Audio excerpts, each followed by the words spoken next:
Good morning students. हमारा 5th same का paper first का सिलेबस हमने कंप्लीट कर लिया था और अब हम सेमेस्टर 6th का सिलेबस भी अब कवर करेंगे और पेपर फर्स्ट की पहली यूनिट हम शुरू करेंगे। तो 6 सेम में पहली यूनिट जो है जो आपको पढ़नी है वो है रिलेटिविस्टिक इलेक्ट्रोडायनेमिक्स या आपेक्षिकीय विद्युत गतिकी।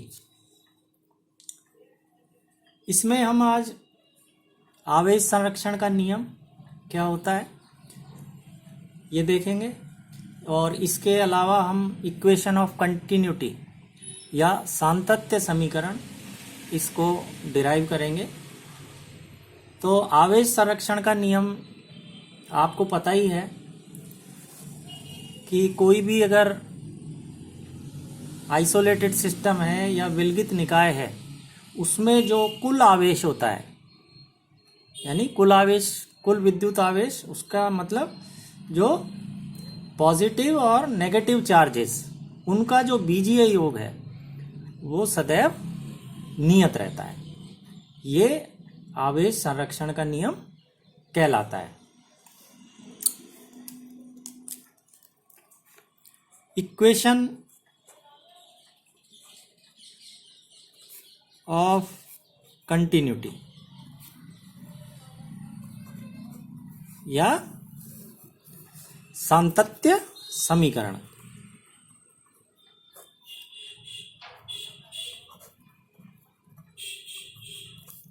तो इसका डेरिवेशन एग्जाम में पूछा जाता है।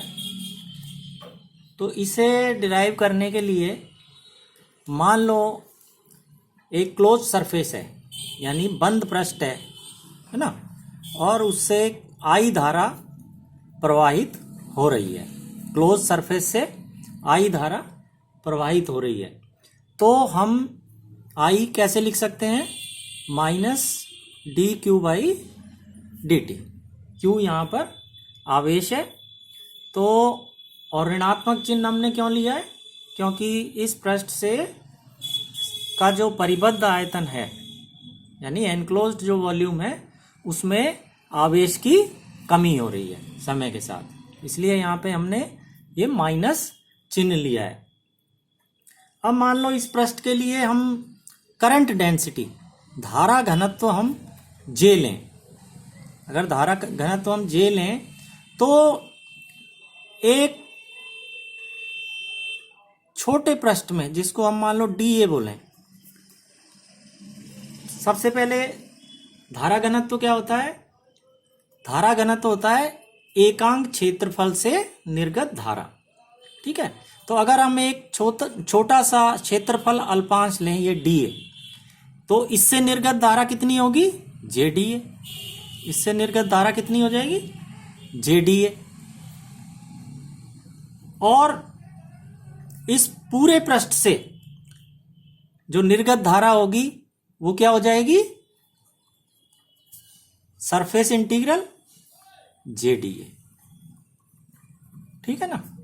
एकांक क्षेत्रफल से निर्गत धारा यानी धारा घनत्व जे, एक स्मॉल सरफेस एरिया इससे निर्गत धारा हो गई जे डी ए, और टोटल इस सरफेस एस से निर्गत धारा क्या हो जाएगी? आई बराबर J D A, surface integral J D ए।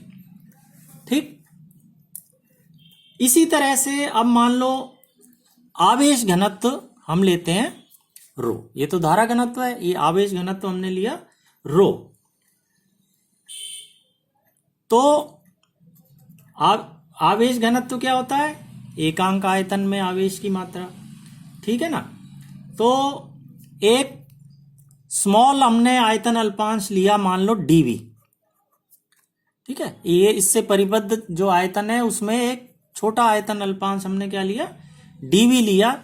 तो इसमें आवेश की मात्रा क्या हो जाएगी? रो डीवी, इसमें हो जाएगी रो डीवी। और पूरे आयतन में इस पृष्ठ द्वारा जो घेरा गया संपूर्ण आयतन है, परिबद्ध आयतन है इस सरफेस में, उसमें कुल आवेश कितना हो जाएगा? वॉल्यूम इंटीग्रल रो डीवी। ठीक है, तो ये कुल धारा हो गई, ये कुल आवेश हो गया। ठीक, अब इन दोनों इक्वेशंस को, ये मान लो हम इक्वेशन 2 माने, ये इक्वेशन 3 माने, इसको हम रख देते हैं इक्वेशन 1 में। तो हमारे पास क्या आ जाएगा? आई की जगह तो ये रख दें, है ना, S J D A, this is equal to minus del by del T और रो डीवी। तो ये इक्वेशन आ गई अपने पास, या इसको हम यूं लिख लें, minus del rho by del T dV. अब हम गॉस डाइवर्जेंस प्रमेय का उपयोग करते हैं। कौन सी प्रमेय का? गॉस डाइवर्जेंस प्रमेय। तो उससे हम सरफेस इंटीग्रल को वॉल्यूम इंटीग्रल में चेंज करते हैं। तो ये जो सरफेस इंटीग्रल है, इसको हम चेंज करेंगे तो गॉस डाइवर्जेंस प्रमेय से क्या हो जाएगा? V divergence J dV. इसकी जगह हम क्या लिख सकते हैं गॉस डाइवर्जेंस प्रमेय से? ये लिख सकते हैं, दिस इज इक्वल टू, ये एज इट इज लिख दिया, minus volume integral del rho by del T dV. ठीक है, अब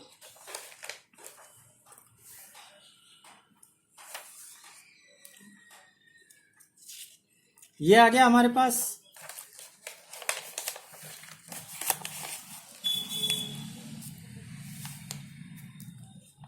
अब इसको हम इस साइड ले आए तो ये क्या आ जाएगा?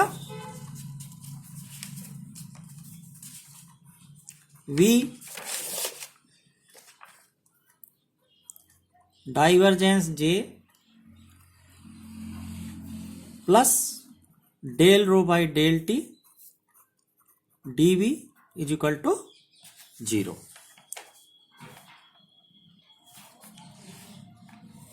अब ये जो इक्वेशन है, ये सभी वॉल्यूम्स के लिए को सेटिस्फाई करती है, उनके लिए वैध रहती है। तो इस इक्वेशन से हम क्या लिख सकते हैं? Divergence J plus del rho by del T this is equal to 0। तो ये जो इक्वेशन है, ये इक्वेशन ऑफ कंटिन्यूटी या सातत्य समीकरण कहलाती है। अब इसका सातत्य समीकरण का हम 4 वेक्टर फॉर्म या सहचर रूप लिखना चाहें तो वो हम कैसे लिख सकते हैं, या कोवेरिएंट फॉर्म भी बोलते हैं उसको। तो covariant form of equation of continuity, तो इसको हम कंपोनेंट फॉर्म में कैसे लिख सकते हैं? Del J X by del T del X plus del J Y by del Y del J Z by del Z plus del rho by del T is equal to 0। ये इसको हमने कुछ नहीं किया है, घटक रूप में या कंपोनेंट फॉर्म में इसको लिख लिया है। इसमें हम 4th कंपोनेंट जो है इसका, ये del rho by del T जो है, इसको हम ऊपर नीचे आई सी से मल्टीप्लाई कर देते हैं। तो ये क्या हो जाएगा? Del I C rho by del I C T this is equal to 0। ये 3 टर्म्स तो एज इट इज आ जाएंगी। अब हम 4 नोटेशन में इनको लिखेंगे तो Jx को हम लिखते हैं, Jx को क्या लिखेंगे हम? J1। इसी तरह से Jy को क्या लिखेंगे? J2। Jz को लिखेंगे J3 और IC रो को हम लिख देते हैं J4। IC रो को क्या लिख देते हैं हम, J4 लिख देते हैं। तो ये हो गया J1 J2 J3 J4। X आपको पता ही है, टेंसर नोटेशन में कैसे लिखते हैं, X1 है ना, X को कैसे लिखते हैं X1, और Y को लिखते हैं X2, इसी तरह Z को X3, और ICT अपने को पता ही है क्या होता है X4। ठीक, तो ये अगर हम यहां रख दें तो ये क्या आ जाएगा, del J1 by del X1 plus J2 by del X2, J3 by del X3, J4 by del X4, ये आ जाता है ना। दिस इज इक्वल टू 0, या इसको हम कॉम्पैक्ट फॉर्म में संकलित रूप में लिख दें तो sigma mu is equal to 1 to 4 del J mu upon del X mu, this is equal to 0। ठीक है, और अगर समेशन कन्वेक्शन लगाएं हम, योग की परिपाटी अगर हम लगाएं तो इसमें से हम ये समेशन को भी हटा सकते हैं और सिंपली इसको लिख सकते हैं del J mu upon del X mu is equal to 0। तो ये जो है यहां म्यू बराबर क्या है, 1 से लेके 4 तक, फ्रॉम 1 to 4। तो ये क्या कहलाती है, ये इक्वेशन ऑफ कंटिन्यूटी का कोवेरिएंट फॉर्म कहलाता है, covariant form of equation of continuity, या 4 vector form of equation of continuity. इसमें ये जो J म्यू है, ये हम देखेंगे J म्यू, जिसके कि 4 घटक क्या क्या हैं, J1 J2 J3 है ना, इसको हम ऐसे ही लिख दें J वेक्टर से। ये क्या क्या है, J1 J2 J3, और चौथा घटक क्या लिया है हमने, IC रो। चौथा घटक क्या लिया है, IC रो। तो ये इसके 4 घटक हैं। ये J म्यू जो 4 वेक्टर है, इसके ये 4 घटक हैं, और ये क्या कहलाता है, 4 current density tensor, 4 current density vector, चतुर्विम धारा घनत्व सदिश। और del by del X mu, ठीक है, ये क्या कहलाता है, चतुर्विम डाइवर्जेंस संकारक, 4 डाइवर्जेंस ऑपरेटर है ना, del by del X1 plus del by del X2 plus del by del X3 plus del by del X4, ये कहलाता है चतुर्विम डाइवर्जेंस संकारक। तो हमने देखा कि किस तरह से हम इक्वेशन ऑफ कंटिन्यूटी इसको डिराइव कर सकते हैं, और डिराइव करने के बाद इसका 4 वेक्टर फॉर्म में भी इसको हम व्यक्त कर सकते हैं, कोवेरिएंट फॉर्म में इसको व्यक्त किया जा सकता है। तो आज हमने 6th सेमेस्टर की शुरुआत कर दी है। तो ध्यान रहे कि ये जो आपका अब सिलेबस शुरू हुआ है, ये कौन से सेमेस्टर का है, 6th सेमेस्टर का, ठीक है ना। और कौन सा पेपर है, फर्स्ट पेपर, यानी मैथमेटिकल फिजिक्स, और उसकी ये पहली यूनिट है रिलेटिविस्टिक इलेक्ट्रोडायनेमिक्स, यानी आपेक्ष की या विद्युत गति की। तो इसको हम आगे इस यूनिट को अब कंटिन्यू रखेंगे। तो आप इसको, इसके जो टेक्स्ट फॉर्म में मैं इसको आपको ग्रुप पे डाल दूंगा, और वहाँ से आप इसके नोट्स बनाना जो है वो आप शुरू कर दें।